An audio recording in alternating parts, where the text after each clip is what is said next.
Hey, welcome to another video from Medical Gear Outfitters. So this has become a really popular kit kind of in the last little bit. This is one of our newer kits. This is our first responder kit.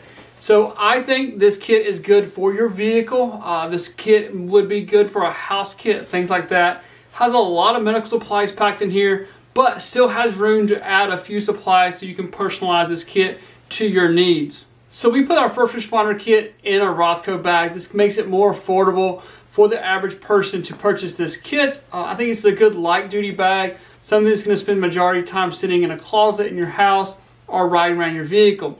We're going to use this on a daily basis. I probably would look at a different bag, but for most people this is a great idea to get the good quality medical supplies in a bag that's going to last them.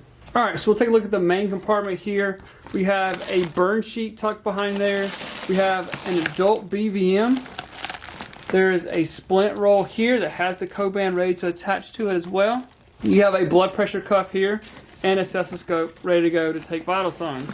So over here we have a complete set of airway. We have an OPA set and an MPA set, and you also get a bag of lubrication for the MPAs. Over in this side pocket here we have some 509s 4x4s, 2 triangle bandage roll tape, and 2 rolls of cling tucked down there for some basic first aid supplies. Over on this side we have an instant ice pack and a 4x4 burn gel.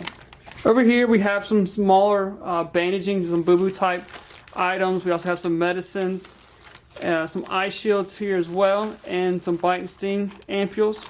Coming back towards the front, we have a little bit of a tool section here. So we have some trauma shears, seatbelt cutter, some tweezers, and a pupil light. Moving towards the front, we have some hand sanitizer. You have several pairs of large gloves, non-latex. So definitely with this first responder bag, I definitely think you need the right training to go along with the gear inside this bag. So look for a basic first aid class, a CPR class, a stop the bleed class, and a first care provider course. All those will provide you the right education, the right training to go along with this bag.